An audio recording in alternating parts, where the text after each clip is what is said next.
Is Canada running out of land? We're going to talk about if that is in fact the case. Could Canada be running out of land? I mean, it's big, no? Big, no?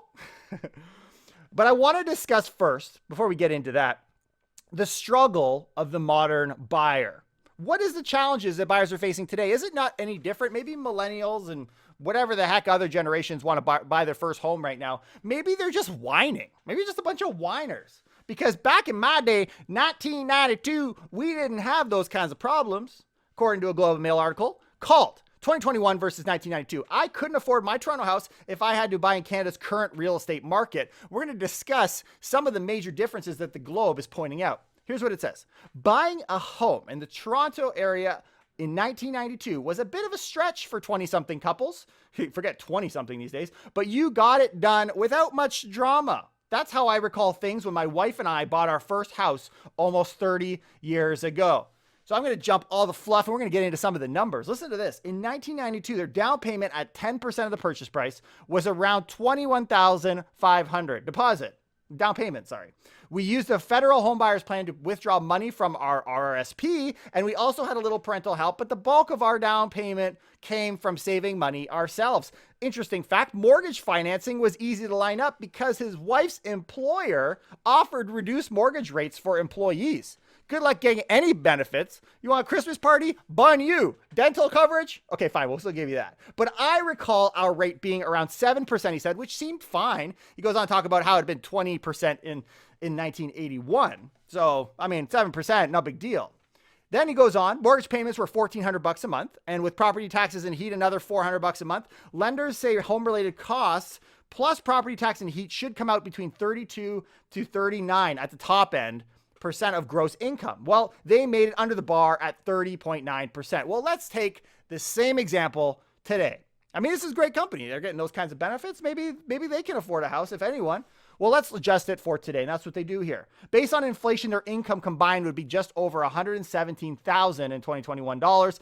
The average house in Toronto, get this, $1.025 $200. Crazy. $1.025 million. Or 8.7 times the inflated adjusted income that these folks have. The down payment, of course, we know you go over $1 million, you need 20%. So your down payment requirement jumps well over $21,000, all the way up to $205,000. But back in 1992, they say, down payments were less than 1/3 of our gross household income. Today, they're almost 1.75 years of income. Wow. With a 20% down payment at a current 5-year rate of 2.09, which is very competitive for today's market, the monthly payment on the average price home in Toronto would be $3,500. $1,400 was before, $3,500 today, and add $550 for property taxes and heat and all that fun stuff comes out at 41.5% of income, which is a deal breaker. You don't even qualify. Can't even buy that house. Even if you could, you couldn't. So they say this is how they wrap up this article. We're going to start talking about if land is available. Maybe it's a supply issue in a second, but buying a house in Toronto back in 1992 was a bit of a stretch for young couples, but nothing insurmountable. Nothing like this. In today's market, we wouldn't be able to afford a house we used to own. They can't even buy their same house. So maybe 1992 is a little walk down memory lane for some of you, but you can't look forward without revisiting the past. Even the dentist asks, when was the last time I flossed? Like, bro, you were there. But maybe it's a supply issue. Maybe it's just a matter of supply. That's the narrative. No, I think that's the primary reason. Supply. After all, we don't have any more land. This is Canada. No. So we're going to jump into a better dwelling article that's going to paint further, talking about history. We talked about 1992, but we're going to go further back into memory lane. We're going to talk about if there was ever a time in history where we struggled with land. This is what the article is all about. It's called Canada's Running Out of Land. It does that every few years. Here's what they say. I love this intro. Running out of land as a Canadian is as Canadian as hockey, maple syrup, or laundering money for global crime networks. In fact, Canadians love running out of land so much they do it every few years. It turns out Canadians feel this way at the top of every real estate bubble, though. Going through newspaper archives all the way back to the 1930s, we can find a whack of examples. And that's what they're going to do here. But I want to talk about the narrative. I think they made a really good point. Talking about Hong Kong. There's someone to complain. It's Hong Kong, right? Well, Hong Kong land is so scarce, they're currently considering a plan to build an artificial island right now. Politicians from the region argue this would help with housing affordability. More land, we need to build it, just put the land in and we're good, right? All they need to do is spend billions of tax dollars to build more land for developers to develop. Well, listen to this. A Hong Kong urban studies professor had a different take. Professor Mi Kang Ing, MKN, crunched the numbers and found 24% of the region's land is developed. 24%, less than a quarter. Most people assume the rest is protected land, but it turns out that's not the case. Only 46% of the land is actually legally protected. That leaves 30% of Hong Kong with development potential not currently used. Obviously, she thinks it should be used before disrupting marine life, spending billions of dollars, building more land. Even one of the most densely populated regions in the world has a ton of land. But here in Canada, no, GTA, no. Now you can see kind of where this article is stemming from. So surely Toronto is running out of land. And here's some of the articles we've seen in the past.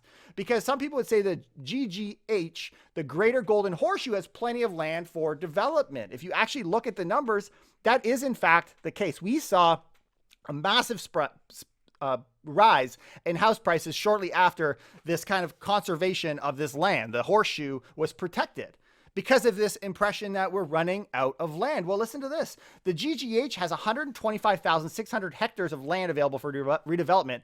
According to the study, of that land, 103,000 are designated greenfield, untouched, and raw land often used for development. So a good chunk of that is ready to be developed. This land should cover more than enough land for housing and development until at least 2031, which is 10 years, which does seem like a short period of time. But for context, the city of Toronto is 63,000 hectares large. So this area that can be developed would make 2 more Torontos. You could put 2 more full Torontos. Is it going to take 10 years to develop an entire 2 more Torontos? Maybe not. I think 2031 might even be a stretch. So stick that in your pipe and smoke it, which is probably bad for your teeth. So maybe not. My teeth are pretty stained as it is, right? My dentist asked me, do you smoke or drink coffee? I drink it. Duh. So here's some of the history lessons when we look back at old articles. Let's cut to the chase. So we see one in 1988. Listen to this. In it, experts explain a lack of land. 1988. That drove prices higher, and now frontage is so rare.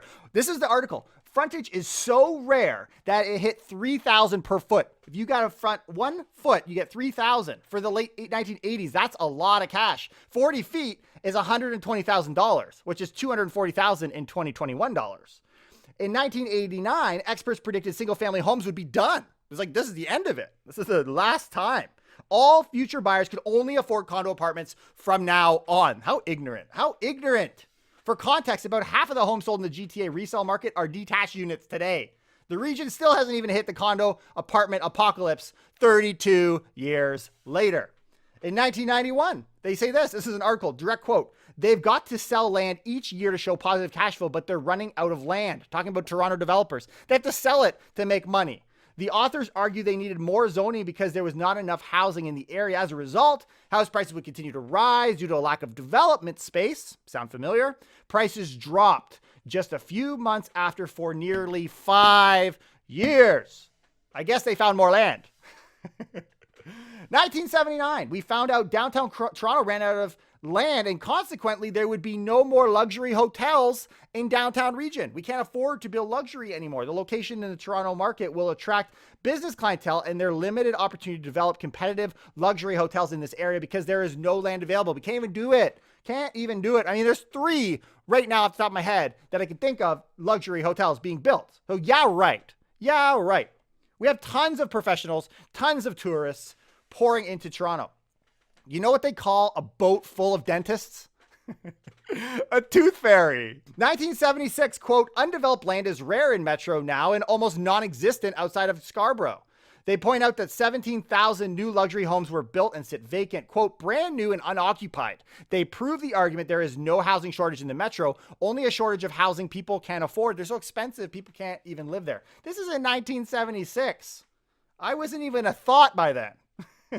But here's my personal favorite. This is the best one. That's why I save it for last. In 1991, I was around for that one. Quote, burial space is running so short in Metro Toronto that the dead may soon be commuting to the suburbs for their final resting place. How hilarious that they got an article clipping. Toronto losing ground in cemetery business. Dead may have to be buried in suburbs.